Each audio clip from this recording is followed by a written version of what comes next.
tell us a little bit about your NFL journey, you know. My NFL journey, I was a walk-on to New Mexico State. I originally started at University of Maryland. Um, I got into some trouble there at University of Maryland, just being immature, similar to what you see with these young African American kids right now. So, when I tell people my story, honestly, I'm blessed and highly favored, right? From the age of 14 to 19, I had run-ins with the law. At 14 years old, a lot of people don't understand, I was facing 40 years in prison. One, for something I did not do, and two, for something that I was aware that was happening. And so, right, that's on this show. This is one of the topics. Let me help. Premarital counseling. They don't do that. You do understand that, right?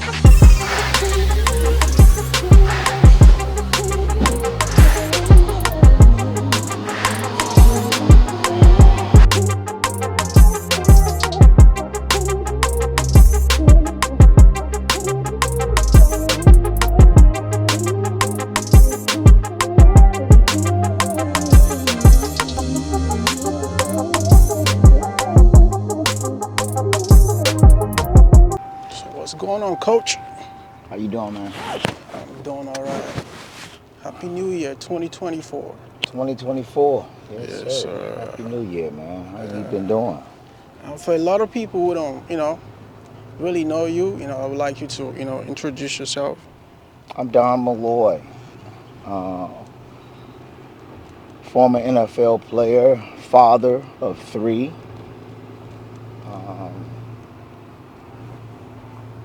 Love horses, so you met me down here where you can always find me here at the barn or here at the racetrack with my horses, watching my horses. So, businessman. So that's who I am. So since you left the league, man, how is life, been treating you, man? How has life been treating me? Yeah, since you left Since the I've league. left? Oh, amazing for me. Amazing for me. Pretty much. That was years and years and years ago. So, me leaving the league, is the next chapter. So I've been on that journey for several different years. I've actually hit several different. I've entered into several different other chapters since the league. Like so many other athletes, right? Mm-hmm. Do you think you left everything out there when you leave the league, or you still felt like, oh man, there's something still left in your gas tank that you want to let out before because I've seen people on TV, ex-football players. Some of them still think they can still play in the league. Well, is that the same way with you, or you just felt like you left everything? I think our knowledge of the game, right? The mind is so powerful. I think our knowledge of the game leaves us with that in our minds. We can still play the game, but we have to play it from a different angle. We can't play it physically anymore, right? We can pass this information on to either kids that you train, either to your kids, family members, the things that we have during our journey that we have embarked on. But is it like an illusion though? Because I'll give you an example. Mike Tyson, for example, right? Mm-hmm. He's still trying to fight Jake Paul. They call it exhibition fight, but like, he's 57, and he still have that mindset, like, he can still fight. As far as like a Mike Tyson and what he's choosing to do to earn money, is, if he can do it and go and put a show, right? I mean, you just got to think about it this way. If I was able to get a group of us older football guys together and make money off of it, Why not, right? Okay. So I don't think that it's crazy for him to still have that type of impact on the game, Okay. for him to be able to still make money, and for him to be able to feed his family if he's able to do it, right? And so he must have, his impact that he's had towards the game of Well, that sport yeah. to be What able to still about make money. he could That's he could kudos do to him. that through different avenue. Like, okay, he had a podcast, right? Okay, he could start his own gym and start passing the knowledge to the kids. But Well, I'm quite why sure he still? has done that. But if someone is to tell you right now that, hey, Don, come and play 7-on-7 and you can get $3 million with you and a couple of your buddies against these young guys, and we'll give you $3 million because it's going to sell out. Yeah, you gonna do it? I would go and do it. It's $3 million on something that you love. It's $3 million that's not going to put you in harm's way, and it's just a exhibition. It's just we're just having fun out there with the guys. Okay, okay. So how's been the transition been for you? From an athlete to like like a civilian on the street, having to because from the statistics, right? They said Statistics, yeah, they say max number of years is 5 years. 3 years, 3 years, 3.5. the athletes they go broke. Okay, Yeah, 5 years after they they finish playing. they finish playing. Well, I mean, for a lot of guys, I have my degree. A lot of guys that's playing on Sunday right now don't have their degree, right? And a lot of guys don't want to go back and get their degree, right? And Okay. you're dealing with a bunch of kids and young men who come from poverty. So you can definitely understand how that You play those part. statistics hit that type of community, right? And so you have to kind of look at it from a social economic standpoint with these guys. These guys are coming from poverty. And so they don't understand that $1 million is no money. It doesn't matter if they give you $1 million right now. It's technically no money. We're not even talking about taxes or anything else. If you had $1 million right now, you are still broke. It's not money. Especially when you don't have the knowledge, you don't have the education, you don't have the understanding on how money works. So, again, it's not money. Wow. Can you tell us a little bit about your NFL journey?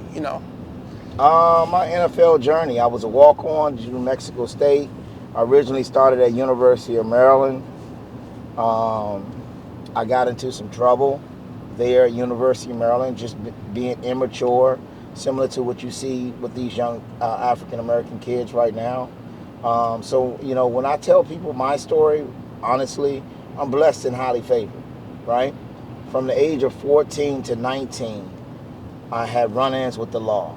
At 14 years old, a lot of people don't understand, I was facing 40 years in prison. One, for something I did not do, and two, for something that I was aware that was happening. And so, from 14 to somebody telling you, you won't see, you're going to be away for 40 years. From 14 years old? At 40 years, at 14, Oh. you're going to be away for 40 years. You're facing 40 years to life. But can I ask you a little question? Because your dad is an educationist, right? Likewise, your mom. Yes. So how did you, because you have a very perfect upbringing. Right, So right. how did you get yourself into that? I don't want to call it a mess, but how did you get yourself into that? Being young and black, thinking the music, thinking, not understanding what is cool and what's not, right? What we think that is cool is really beneath us, and we should be looking at those type of acts beneath us, right? Being a product of your environment, wanting to understanding and fitting in, thinking sitting outside, hanging out on the corners is cool. That's actually not cool. But being young and black, that's what's been that's how you've been programmed. No matter what family upbringing you have, you're doing something of your peers. Wow. Right? And so now you become a product of your environment. Wow, man. Right? And so I'm just blessed to be able to make it out. I'm blessed that my parents was able to have the financial means to get me out of the trouble that they got me out of. Right? Being able to have an attorney that's going to go out there and fight. You know, most guys go to prison because they don't have the money for their attorneys. Wow. So what inspired you to want to pursue football professionally? What inspired me? Yeah. That's always been my dream as a kid. But once I started seeing, as I got out of high school, and a lot of guys don't understand, I'm just talking about my 14. Yeah. We're not talking about 15. We're not talking about 16. Okay. At 16 years old, I'm on house arrest. I never went to a prom. I don't even know what that feels like. Wow. I was on house arrest my whole, after football of my senior year in high school. I was on house arrest. For how many until years? that summer. Okay. So I was on house arrest for 11 months. Wow. In my senior year in high school. So what was going through your mind during those times? Like, you can't go out. Can you go to like a grocery? You got your ankle brace on, and you got your that you can go to high school. You can go to school, and you got to come back home. Wow. Right? You got to go to school, and you got to come back home. You know, that type of thing. You had to check in. You have a probation officer, and she was wonderful. You know, but just prayer. And honestly, my parents prayed and prayed and prayed. Right? Wow. When you talk about a family that's praying, and you know, my dad and mom, you know, I've been brought up in the church. So yeah, because I was surprised hearing this story from you. I'm like, and your your mom is a little bit strict too. Oh man, yeah. Great parents, great upbringing, great parents. But I tell you, you know, just from just that alone, having parents that believe in you, you know, that's the key. Children will make mistakes. Yes, they will. But the parents are there only in their lives. The parents are there to pick up their mistakes. A child will make mistakes. You think other nationality kids don't make mistakes? Absolutely they do. Yeah. But their parents are there to help them during their mistakes. A lot of us, based off of our social economics, are not there. Their parents are not there. Parents, you understand in the black community, right? And in the black community, you got parents that are still going out partying. Huh? Yeah. But do you think you let your parents down? Because from church, your dad is like suit and tie, dress up shoes, your mom same way, and you know, because if I was a parent, I'll be so mad. Like I'm like, what else? Yeah, what else you want from me? Like, you got to understand, there's 5 of us. I have between my parents, we have 5. They have 5 kids. I have 2 older sisters. I have myself, and then I have my 2 younger brothers. Do you know how this statement that I'm about to make is so powerful? All of us have college degrees. I've been around. Every last kid has a college degree, if not a master's or a doctor's. So when you say, let them down, we're going to make mistakes. Yeah, kids will make mistakes. And Lord knows, out of all my parents' kids, I made the most mistakes, right?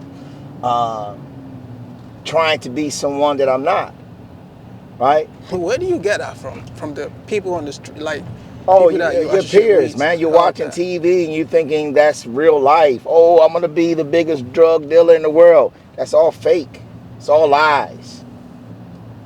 It's all lies. Wow. So fast forward to college. How was the college experience for you? Oh, my college experience, man. Those are my days, my college days. My college days was my days. That was an experience like no other. You're taking a kid like myself. I was the only East Coast kid on the team. Let me ask, how did you get an offer in the first place? It was an opportunity. I won't call it an offer. Okay. Coming out of college, so my story was everyone who was pursuing me gave up once they found out I was on house arrest. So I was something But called the Prop 48. before you go, if you was a coach, can you still give another student a chance? Say you was a head coach for the OU. Mhm. So, and you've been trying to get this guy from the high school, and similar situation like. No, these days, this day No, and I'm time. asking you. Will you? No, I'm telling you, which I'm going to answer your question before you ask me.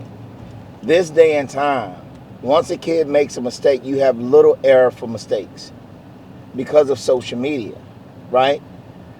Based off of all of my trials and tribulations and my choices that I made back then, can you imagine OU or Texas or any of these big schools bringing in a guy that got charged They don't have for time such for and that. such and he off on? They don't have time for that. Not in this day and time, No. right? Exactly. You know. So how did you get yourself? Okay, college days. How did you get yourself? How did you get it offered? I went to.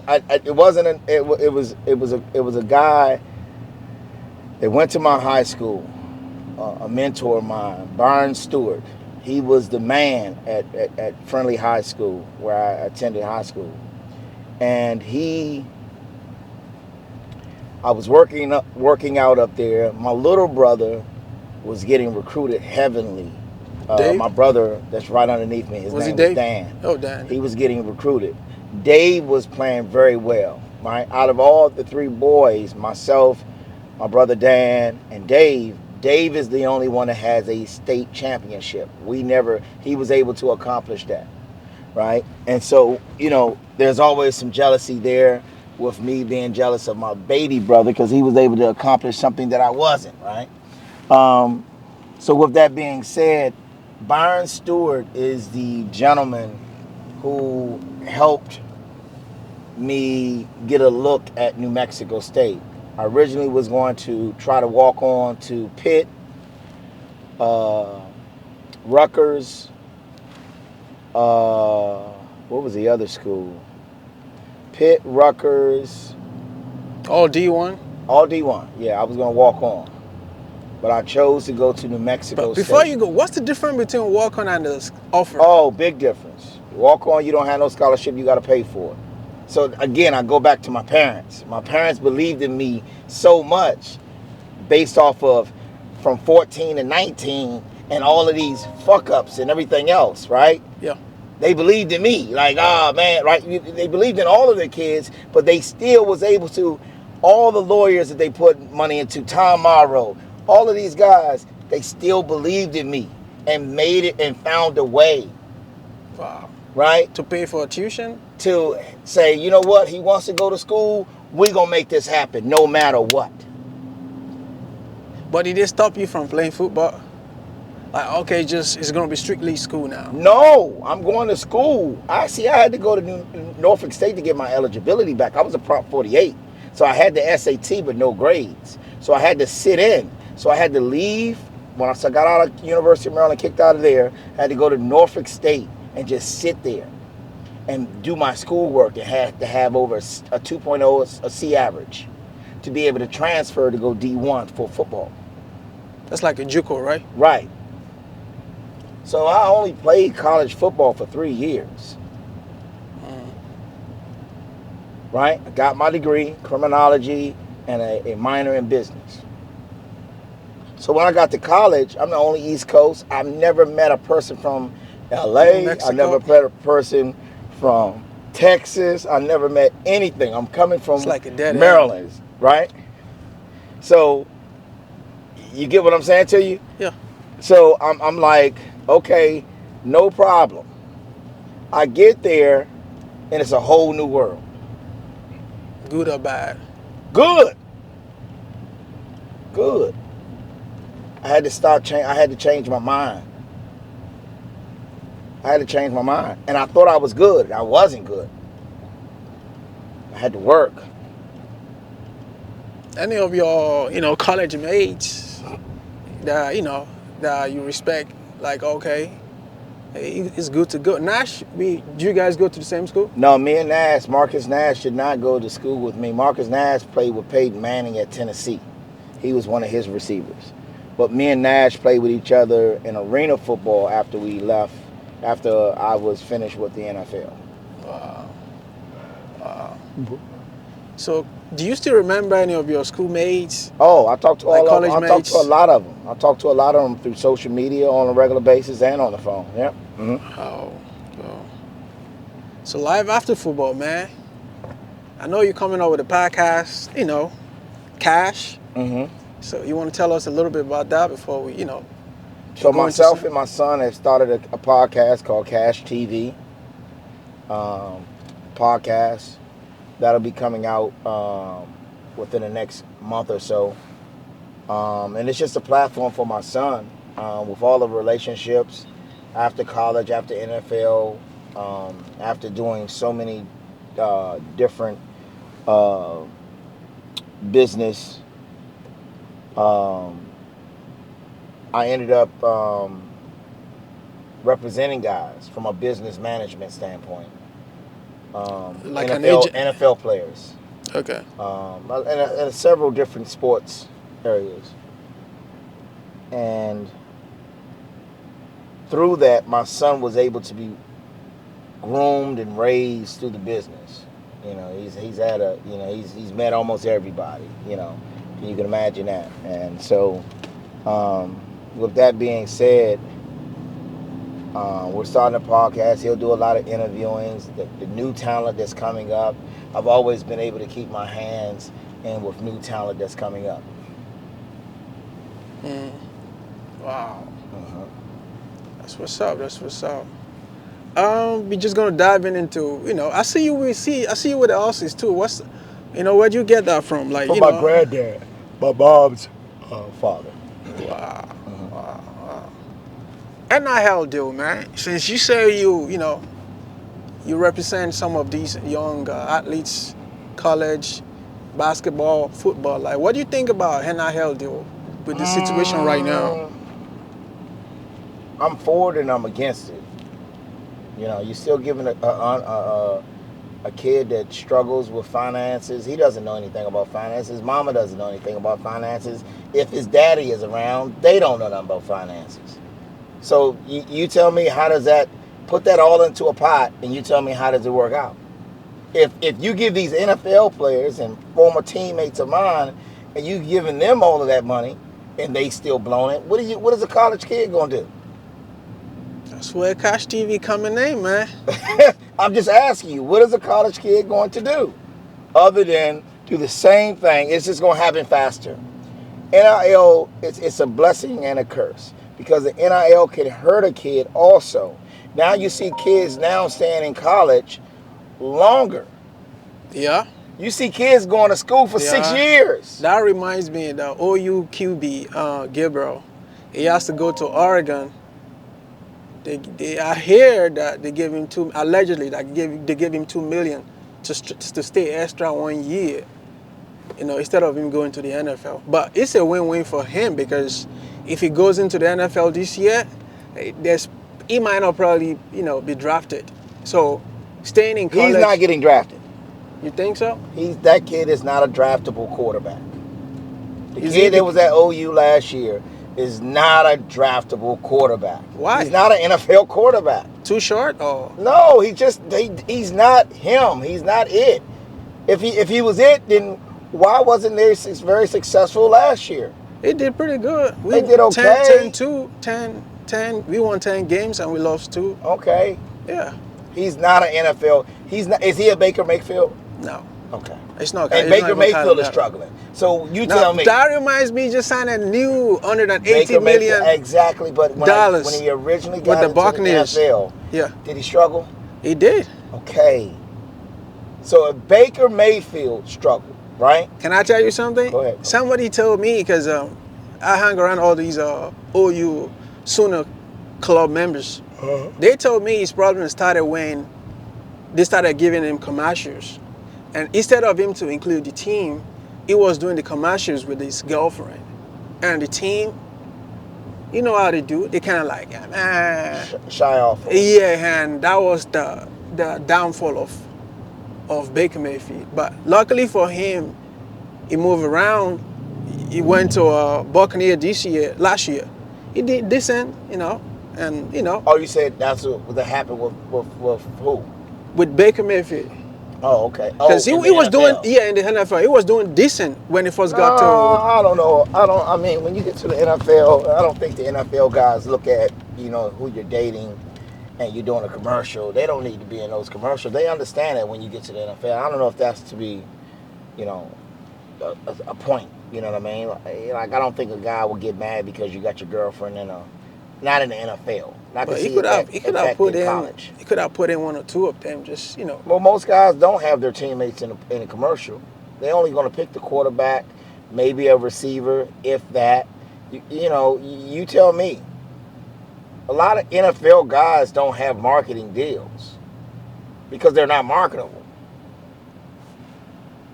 What do you think is wrong with them not being able to have that? And you said it's not marketable. Like, what do you think is causing that? They not sociable, or they don't know how to talk, or they not medially trained. Well, one thing is these guys have a helmet on. You don't know these guys. You can't even see their face. They're a number. But after the game, they can still. They are a number. They are a number. But after the game, they could still take their helmet off. Okay. They could do. They barely do commercials with the helmet. Okay. So. Okay. Year in and year out, that number gets changed, and you only are able to connect with the player. Look at the space where it is right now. They are a number. Okay. The highest paid person on the team is who? QB, I would say. Quarterback.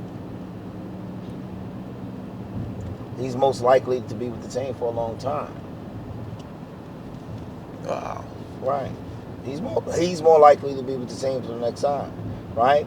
The Cowboys said, hey, I'm just using them as an example. Hey, we're going to get rid of Zeke, and I think Pollard is our man. Look what now. Yeah, they Pollard's push him not out. even here, man. Get his ass up out of here. Yeah. Ah, shit. He ain't worth... I don't even know why Tennessee pulled him up. He was good.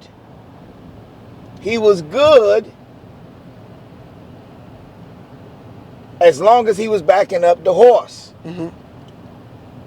But now you find out he only a pony. He ain't even a goddamn horse. I mean, we seen that last year. Am I correct, Coach? Mm-hmm. Okay. So what did you take from, away from NFL that you're making use of right now after you've left the league, and, some of the things that you took from the NFL, like, okay, could be discipline, or, I don't think I took... No. The NFL don't teach you discipline. You're a professional. No league teaches you discipline. You either want it or you don't. They're not going to give it to you. You're not here because, hey, we're time to... It's not the military. You're here because you can do something special and we see something in you. Now, you maintaining that is totally up to you. Okay. Any valuable lessons that you learned from the NFL? No, not at all. It's a business. Not even from a business standpoint, like, okay, now you're doing the same thing. NFL, let me say, NFL team's owner are pretty much doing. You pretty much scouting for the talent. So you telling me you didn't learn anything from the NFL business-wise, from the business standpoint, that you making use of right now with what you're doing as far as the recruiting relationships as far as with old teammates and anything else. I don't think the NFL is there to teach you anything. If that was the case, then I don't want to say that, but it didn't teach me anything. I mean, my values are strictly from my personal values. I think the NFL just teach you it's a business. Understand the scope of the business. Understand how this works. My knowledge of the game, maybe the NFL has enhanced that, but and understanding that it's not about beating your body down, right? Mm-hmm. It's actually about the X's and O's, right? So when they say X's and O's, what does that mean? Because I've seen, like, even on TV, the TV sport analysts, X and O, What does that mean? X's and O's? Yeah. X's and O's is understanding the scope of the game, understanding the game. A lot of guys don't understand the game, even the guys that's in the NFL right now. Even the play that happened in the Super Bowl. Which one? The touchdown play towards the end that won the game. Okay. Yeah. I saw it. Yeah, I mean the rules. Some of them say they didn't know the rules. From day, I can show you several different championship games that same play has been done. But that's in on the beginning of the on game. the Niners though. It's for number one is on the. I don't want to say the team, but because that's the player's responsibility to know the game, because it's not just about playing the game. I've seen people, they know how to play the game, but they don't know the game. I'll give you an example. In basketball, 2 examples, Ja Morant, right? And Tyrese Halliburton. Tyrese played the game. He knows the game as a point guard. But Ja, from my home point of view, I feel like he just know how to play the game. Okay. So it's the player's responsibility. But if the player can do, I would say 50-50. If the player can do it, the team should, come in and, okay, guys, them coming out to say that after they lost the game, they just put their team in the bad spot, So, do you remember your first game in the NFL? By the way, you play for which team? Detroit Lions, right? Detroit Lions. Okay. Yeah, Detroit Lions. Okay. I was on practice squad, but the first game that I ever played in, it's been a long time. Damn, Tim, that's over 20-something years. Yeah. It's been a long time. Yeah. Did anybody give you that work? You play safety, right? Oh man, there was some guys that was out there, man. They gave you the work? I think that the kids I think the guys that we played against, the guys back then, the game was much more physical. Yeah. Does that scare you? The game was way more physical.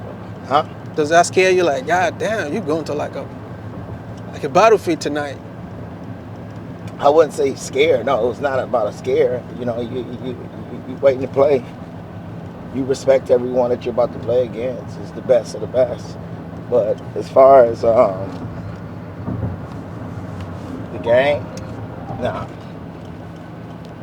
Yeah, the game was much more physical.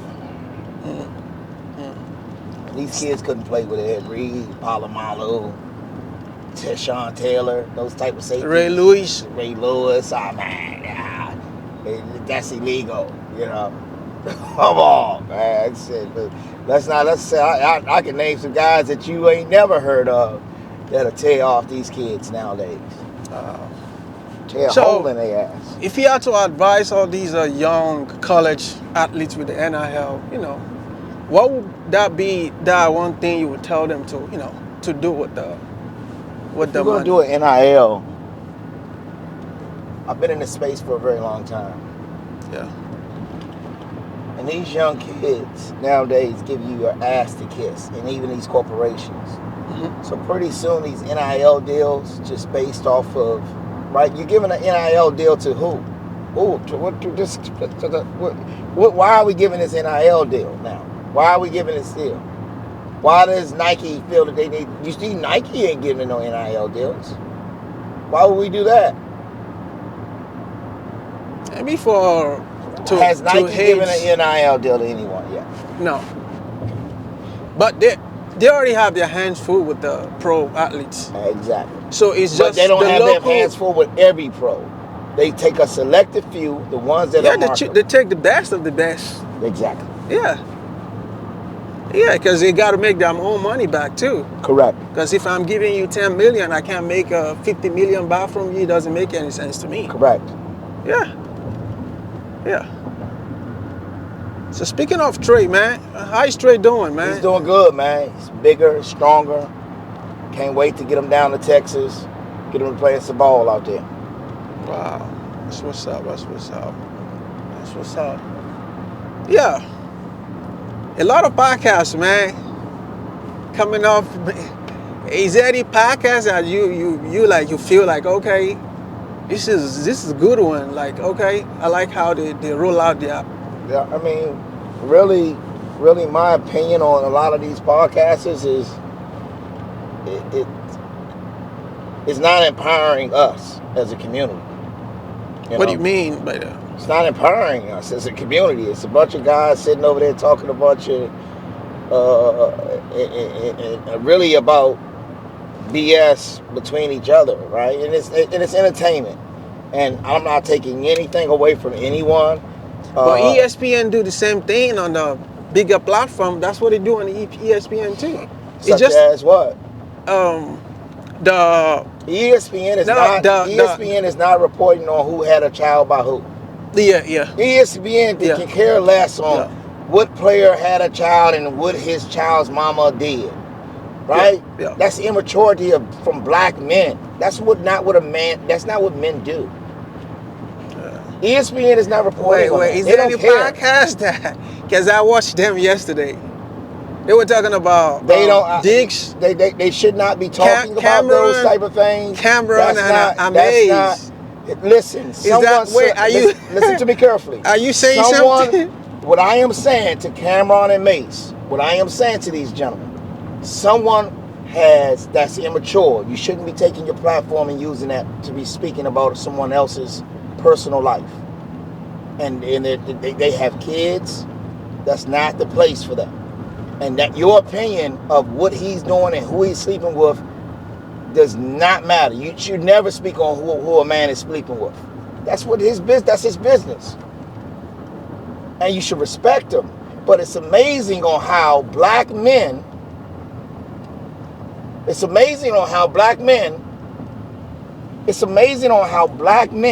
tear down our black women. But you have slept with other nationalities and you haven't done the same thing. You won't say nothing about them. But you will tear down a black woman and put her in this space. She's already dealing with enough.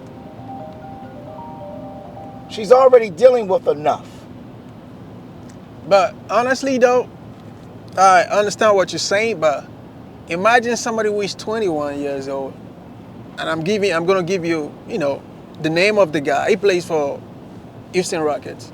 It doesn't matter. Jalen, right? He's 21. That's not and somebody that he got pregnant is 38, where they have kids with like different. Let me ask y'all a question. Let me ask all these black men a question. Yeah, go ahead. You ain't saying nothing about J-Lo and how many men she done slept with, and you damn no sure ain't saying nothing about Kim. Oh, you're not saying anything about Kim Kardashian. You dare to say anything about her, but you will tear your own black woman down. You ain't said shit about Kim Kardashian. As many motherfuckers she done fucked and slept with. Why haven't you said that about her? But you will tear a black woman down. You will tear a black woman down. Why? It doesn't matter who slept with who. Well, that's none of our business. This sounds like elementary school. We are men. Men should not be speaking on other men's sexual and what they're doing. You're right. We should not. Right. No. That's not our place and that's not our space. But we're quickly to tear the black woman down. She a whore. She a freak. You do understand in our music, we are the only ones that call our women that. Yeah. Come on, guys. So you telling me you guys haven't slept with any other nationalities? Are you telling me that your wife that's sitting at home ain't slept with somebody else? And how would you feel if somebody posted what he did to your wife? Or your past girlfriend? Come on, man. Or your daughter. You're right. It's sex. We're grown. Guess what? She enjoyed, you enjoyed. Keep it moving. But if a child came out of this, it came out of it. Do you think that the ladies, the women are preying on the little young man with the money too? Because, same thing with Zion Williams too. Okay, what about him? He got somebody, was he pregnant or which his wife is already pregnant? Let me ask you a question. Dallas, Texas, dollars. Let me ask you a question. just because these guys play, see, this is where the athlete gets it misconstrued. Nobody cares, and that's the small minded people. Oh, she's with me because of my money. You really don't have money. So if that's the case, are you telling me that Trump's daughter or Trump's son or someone that comes from money ain't supposed to move on and go have sex and see somebody and date somebody and they're only there because of the money? This NFL money and NBA money is little money. Come on, man. That's a little chump change. You're right. No, you have a small-minded, and athletes have a small-minded, and people of color have small minds. They have a small mind. You're right. This is the way we thinking. Oh, she's with me because you got $1. Okay, and why you with her then? Tell me why you with her. She want something else? Hold on, no. Tell me why you with her. It's an even exchange, right? Yeah. She must be attractive. She must be beautiful. She must have a fat ass. She must be something that you're trying to sleep with, right? Yeah. So, okay, you got some money right now. Okay, and what's that mean? What's that mean? Tell me what's that mean. Yeah, moving away from that. Talking about the Super Bowl, man. Were you at the Super Bowl? Super Bowl was good. We were able to activate several activations of some corporate events that we had. Oh. Mm-hmm. Did you pick KC to win? Or? I really didn't have a horse, and I really, I know players from both sides, and I think it was a great Super Bowl actually. So I really didn't care who won. But Mahomes is a bad boy. And which brings me to Mahomes is a bad boy. A lot of people don't give Mahomes enough credit. And before I let you go, man, is there any, advice if you had to tell the young Don Malloy, maybe 16, 14 years old Don Malloy, will you do, would there be anything different? Is there anything that you do different from that age 14? No, actually, I was able to get my mischievous behaviors and my immaturity. I was able to get that out as a young age. Now you have several guys that get into their 20s and their early 30s and make these mistakes. And once you make your mistakes, the older you get, it's hard to, bounce back from those. Wow. So, moving on from that, what you have anything that you have coming up? Just, I know you got Cash TV and you're doing a lot of Aussies too. And, is there any other thing that we haven't speak on? Pretty much, man. These next couple of years, it's just all about my son, right? And watching his dream and helping him navigate through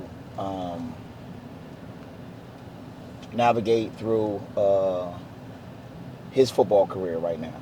That's basically, where I am as a father. Well, Mr. Don Malloy, I really, really appreciate your time and your insight on this.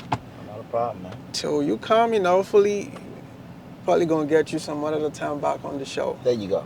Thanks so much and have a blessed day. Thank you, sir. Yeah.